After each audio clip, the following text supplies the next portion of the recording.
Hello everyone, welcome back to Nepal Online School. स्वागत छ हजुरहरुलाई class 7 को म्याथमेटिक्सको क्लासमा।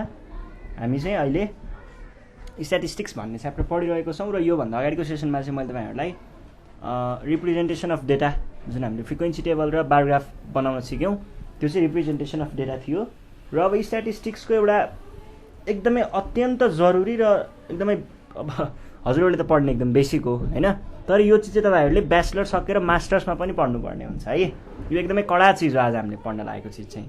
यो चाहिँ एकदमै ध्यान दिएर पढ्नु होला, बुझ्नु होला है। र तपाईहरुलाई अहिलेको लेभलमा जति चाहिन्छ म त्यति नै भन्छु, धेरै पनि भन्दिन।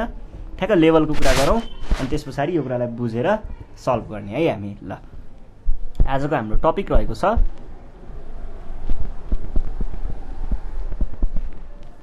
मीन। मीन मिन्स एभरेज। अब तपाईहरुले आजसम्म चाहिँ एभरेज जेनरली दुईटा नम्बरको एभरेज लिनु भयो होला, दुईटालाई +2 गरेर डिभाइड बाइ 2 गरेर हैन। यो चाहिँ तपाईहरुले अहिलेसम्म लिएको एभरेज भनेको यस्तै यस्तै केही थियो होला है। तर अब हामी धेरै नम्बरहरुको एभरेज कसरी निकाल्ने र त्यो भनेको खासमा के हो त, स्ट्याटिस्टिक्समा त्यसले के भन्छ त भन्ने कुरा बुझ्छौं है।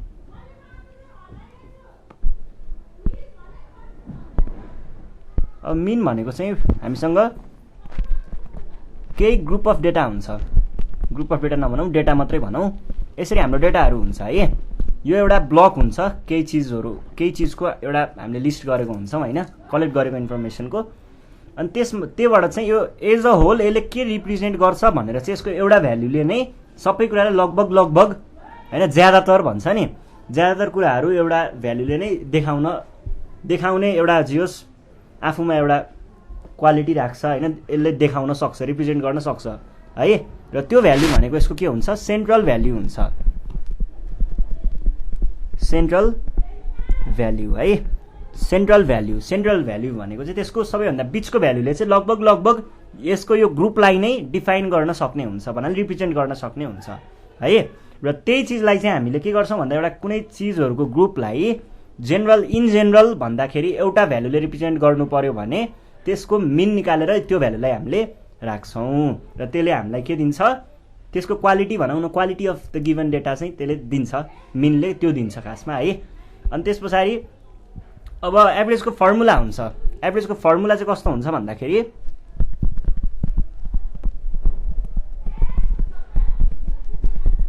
Total sum of given data divided by number of given data। यसलाई तपाईहरुले अर्को भाषामा भन्नु पर्यो भने चाहिँ मीन भन्नुहुन्छ र यसैलाई हामीले मीनको फर्मुला लेख्नु पर्यो भने चाहिँ बाइ n भनेर लेख्छौं। यो चाहिँ इन्डिभिजुअल सिरिज अथवा यो इन्डिभिजुअल नम्बरको लागि हो, ग्रुप धेरै नम्बरहरु नभएको केसमा थोरैमा हामीले यो फर्मुला युज गर्छौं, धेरै छ भने के गर्छौं त्यो हामी अर्को सिरिजमा हेर्छौं है। अब यसमा चाहिँ के हुन्छ भन्दाखेरि यो माथि लेखेको चीज छ नि यति, यो भनेको चाहिँ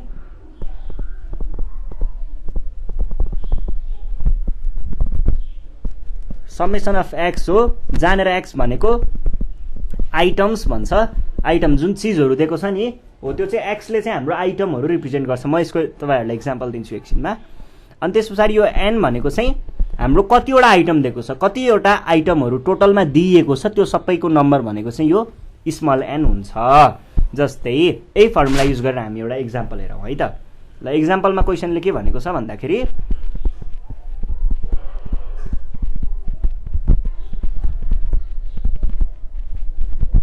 obtained by 5 people of a class are given below.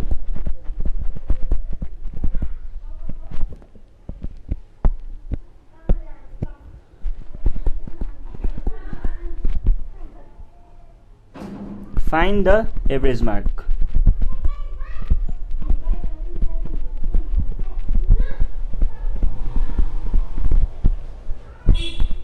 सोह्र 10 14 8 12 यसलाई हामीले कुनै पनि अर्डरमा मिलाउन त्यस्तो जरुरत छैन है, डाइरेक्ट गर्न सकिन्छ। र कहिल्यै पनि अब यसमा यसले एभरेज भनेको खासमा मिन नै सोधेको हो, मिनलाई नै एभरेज भनिएको हो। र यसमा चाहिँ के हुन्छ भन्दाखेरि तपाईहरुले दुई तरिकाले गर्नु, एउटा डाइरेक्ट गर्न सक्नुहुन्छ, एउटा सबैलाई लिस्ट गरेर लेख्न सक्नुहुन्छ है। हाम्रो फर्मुलाले के भनेको छ, average equals to summation x by n। अब हेर्नुस् है, पहिला सुरुमा समेसन x को भ्यालु निकालौं। समेसन x भनेको के हो त, 16 प्लस 10 प्लस 14 प्लस 8 प्लस 12 दिएको डेटाहरु सबैलाई जोड्यो भने त्यहाँनेरबाट आएको सम भनेको नै टोटलको समेसन x हो है। त्यसपछि 30 भयो, 40 भयो, यहाँबाट 40 आयो यो तीनटाबाट, अनि 8 र 12 20 आयो, 60 भयो है, 60 आयो। अनि त्यहाँ पछाडी यहाँनेर कतिवटा भ्यालुहरु दिएको छ हामीलाई, 1 2 3 4 5 भन्छ, हाम्रो n को भ्यालु 5 भयो है। अब एभरेज भनेको के हो त,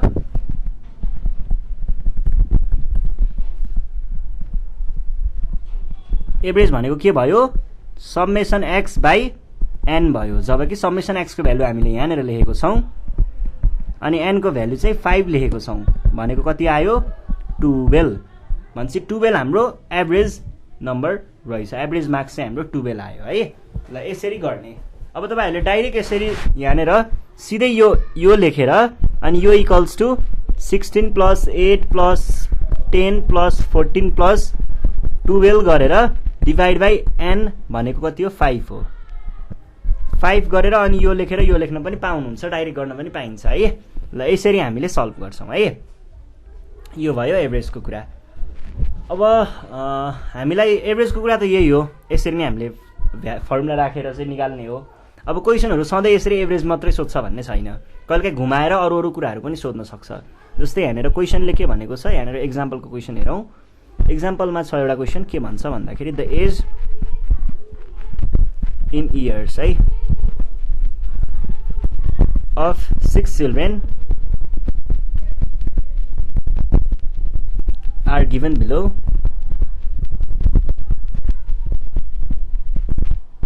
If the average age of the children is 9 years, find the value of p। यसरी सोधिन्छ, भ्यालु अफ p। के सोध्यो भनेर आत्तिनु पर्दैन, सजिलो कुरा छ। यहाँनिर हामीलाई 6 दिएको छ, 7 दिएको छ, 8 दिएको छ, 9 दिएको छ, 11 दिएको छ अनि p दिएको छ। यो एउटा सानो इक्वेसन आउँछ, इक्वेसनबाट हामीले सल्भ गर्छौं है। अब यहाँनिर हामीलाई के थाहा छ त, वी नो, हामीलाई त एभरेजको फर्मुला थाहा छ नि त। एभरेज भनेको के हो, समेसन x बाइ n हो। जबकि समेसन x भनेको यो सबैको सम हो, भनेको 6 प्लस 7 प्लस 8 प्लस 9 प्लस 11। अब p को भ्यालु थाहा छैन भने p नै लेख्ने, बाइ n कतिवटा, 1 2 3 4 5 6 वटा छ। र एभरेजको भ्यालु क्वेशनले नै दिएको छ कति भनेर, 9 इयर्स भन्छ, 9 भयो। अब यसलाई त क्रस मल्टिप्लाई गर्ने, 6 प्लस 7 13, 13 मा 8 21, 21 मा 9 30, 30 मा यो 41, 41 प्लस p आयो। और 36 इज इक्वल्स टु 41, सरी 36 हैन 54, 41 प्लस p। यो 41 लाई यता ल्याइयो भने के हुन्छ, p को भ्यालु आउँछ 54 माइनस 41 भनेको कति आयो, 13 आयो। यसरी हामीले सजिलैसँग यस्तो प्रब्लमहरु पनि सल्भ गर्न सक्छौं है। अब त्यसपछि अर्को क्वेशन छ। यहाँनेर क्वेशनले के भन्दैछ भन्दाखेरि यो क्वेशन नम्बर 3 मा छ, the average marks obtained by Anil in science and English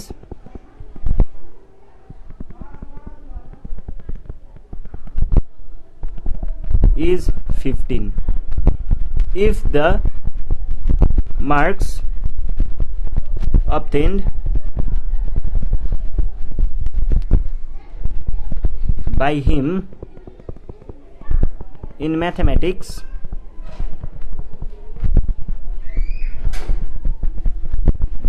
is also included,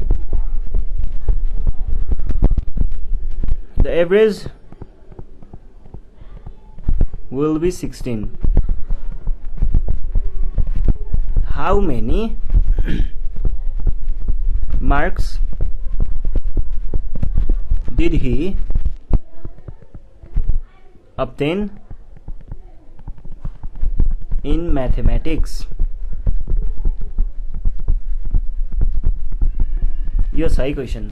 अब हेर्नुस् है, यहाँनिर के भन्दैछ भन्दाखेरि अनिलले साइन्समा र इङ्ग्लिसमा ल्याएको सब्जेक्ट, साइन्स र इङ्ग्लिसमा ल्याएको सब्जेक्ट गर्दाखेरि के हुने रहेछ त, यो दुईटाको एभरेज भनेको 15 रहेछ। अनि if the mark obtain by him in mathematics, यदि हामीले म्याथमेटिक्सको मार्क्स पनि त्यहाँनिर ल्याएर जोड्यौँ भने नयाँ एभरेज भनेको के हुने रहेछ, 16 हुने रहेछ। अब तपाईँहरूले के गर्न सक्नुहुन्छ भन्दाखेरि यस्तो गरौँ न त, यहाँनिर सपोज गरौँ है, लेट एस अनि इङ्ग्लिसको ई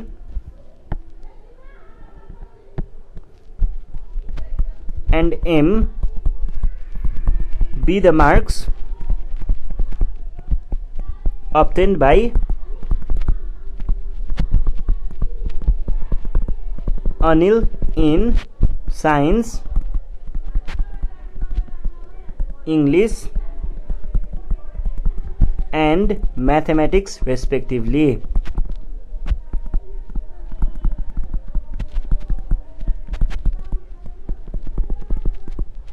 अब हेर्नुहोस् है, क्वेसनले के भनेको छ, म्याथ के अरे साइन्स र इङ्ग्लिसलाई मात्र लियो भने एभरेज 15 आउँछ अरे। For science and English only, English only है, यो दुईटाको लागि मात्र हेर्नु पर्दाखेरि एभरेज भनेको के छ अरे त, एभरेज भनेको कति 15 छ। जबकि एभरेजको फर्मुला के हो, given quantity divide by total number of quantity. र हामीले साइन्स र इङ्ग्लिसको मात्र हेरेको छौँ र साइन्सको मार्क्स हामीले कति सपोज गरेको छौँ, एस, इङ्ग्लिसको मार्क्स ई भनेदेखि एस र ई चाहिँ उसले केमा साइन्स र इङ्ग्लिसमा ल्याएको मार्क्स हो, एस र ई भने पछाडि एस प्लस ई चाहिँ उसले ल्याएको मार्क्स समेसन एक्स जस्तो भयो। यो डिभाइड बाई कतिवटा सब्जेक्टमा, दुईवटा सब्जेक्टमा, किनकि हामीले अहिले दुईवटा सब्जेक्ट मात्रै लिएको छौँ, इजिकल्स टु 15 भयो। अर यो टुलाई यता पठाउनु भयो भने एस प्लस ई भनेको कति आयो त, 15 टाइम्स 2 भनेको 30 आयो है। ल एस प्लस ई को भ्यालु 30 आयो। अब हामीले फर अल 3 सब्जेक्ट्स, अब सबै सब्जेक्टहरू हेर्नु पर्यो भने के छ त, सबै सब्जेक्टमा हेर्नु पर्दा क्वेसनले नै भनेको छ एभरेज भनेको 16 हुन्छ भनेर भनेको छ क्वेसनले। अब सबै सब्जेक्टको एभरेज भनेको के होला त, सबैको मार्क्स जोड्ने डिभाइड बाई त्यहाँनिर भएको नम्बर अफ सब्जेक्ट्स भयो। मार्क्सहरू भनेको इङ्ग्लिसको, साइन्सको र म्याथमेटिक्सको हेर्नु पर्यो, science plus English plus mathematics by कति हुनु पर्यो, 2 इजिकल्स टु कति भनेको छ क्वेसनले, 16। अब क्रस मल्टिप्लाई गर्नुहोस् 2 लाई यता, R S plus E plus M equals to कति आयो, 16 टाइम्स 2 32 आयो। अर 32 आयो, 16 टाइम्स 3 पो हो त, तीनटा सब्जेक्ट छ नि त हामीसँग, भनेपछि त 48 आयो है, 48। अर यो साइन्स र इङ्ग्लिस जोड्यो भने कति हुन्छ, एस प्लस सी भनेको हामीले माथि भ्यालु निकालेको छौँ नि 30 भनेर, 30 प्लस एम इजिकल्स टु 48 भयो। अब यो 30 लाई यता ल्याउने हो भने के हुन्छ, एम इजिकल्स टु 48 माइनस 30 भनेको कति हुन्छ, 18। ल उसले म्याथमेटिक्समा 18 ल्याएको रहेछ भन्ने यसरी हामीले निकाल्न सक्छौँ है, बुझ्नुभयो होला कुरा। अब यो भइसके पछाडि अर्को क्वेसन छ, क्वेसन नम्बर 4 मा यहाँ चाहिँ कस्तो भनेको छ भन्दाखेरि, Ramesh obtained an average marks of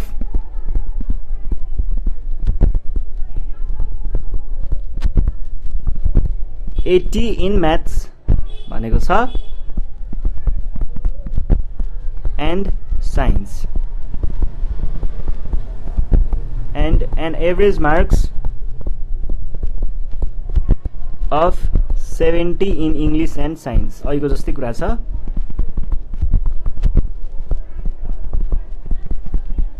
science if he obtained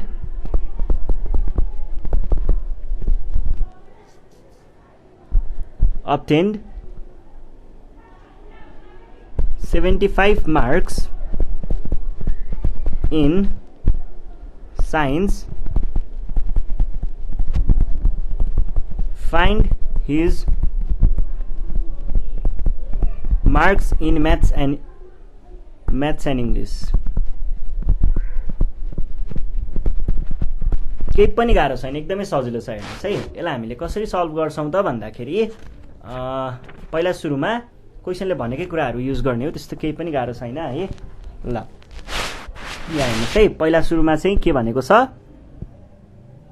average marks 80 in math र साइन्स म्याथ र साइन्स को एभरेज भनेको हामीले डिभाइड बाइ 2 गर्छौं किनकि दुईटा मात्रै छ त्यहाँ भनेको कति हुन्छ रे 80 हुन्छ रे है अनि त्यसबाट चाहिँ साइन्स को आएको त हामीलाई भ्यालु दिएको छ भन्छ यसलाई यता लैजाने इक्वेसन बनाउने सल्भ गर्ने सकियो यो त्यसैगरी इंग्लिश को पनि त्यसरी नै सल्भ गर्न सकिन्छ त्यो पनि सकिन्छ है ल अब हामीले यहाँ के भन्न सक्छौं भन्दाखेरि गिवन के छ एभरेज मार्क्स अफ म्याथ र साइन्स को दिएको छ maths and science is equals to कति भनेको छ क्वेशनले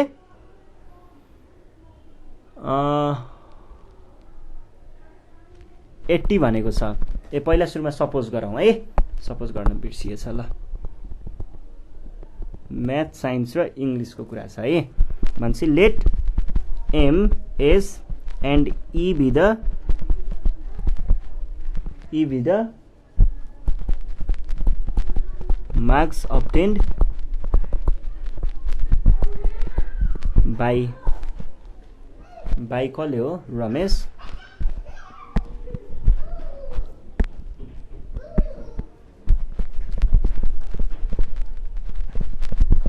इन एउटा चाहिँ म्याथ्समा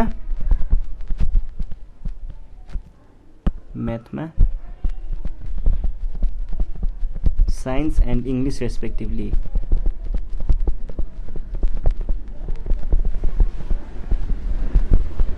देन के हुने भयो त क्वेशनले दिएकै छ यो कुरा अब म्याथ र इंग्लिश को म्याथ र साइन्स को एभरेज भनेको म्याथ को नम्बर प्लस साइन्स को नम्बर डिवाइड बाइ त्यहाँनेर दुईटा लेको हुनाले 2 इज इक्वल्स टु 80 अब के छ त क्वेशनले भने अनुसार साइन्समा ल्याएको कति भनेको छ क्वेशनले 75 भनेको छ भन्छ एस को ठाउँमा हामीले 75 राख्न पाइयो प्लस 75 2 लाई क्रस मल्टिप्लाई गर्ने 160 लेख्ने और म्याथ इक्वल्स टु कति भयो 160 माइनस 75 इज इक्वल्स टु 85 भन्छ म्याथमा उले 85 ल्याएको रहेछ यसरी नै अल्सो एभरेज मार्क्स अफ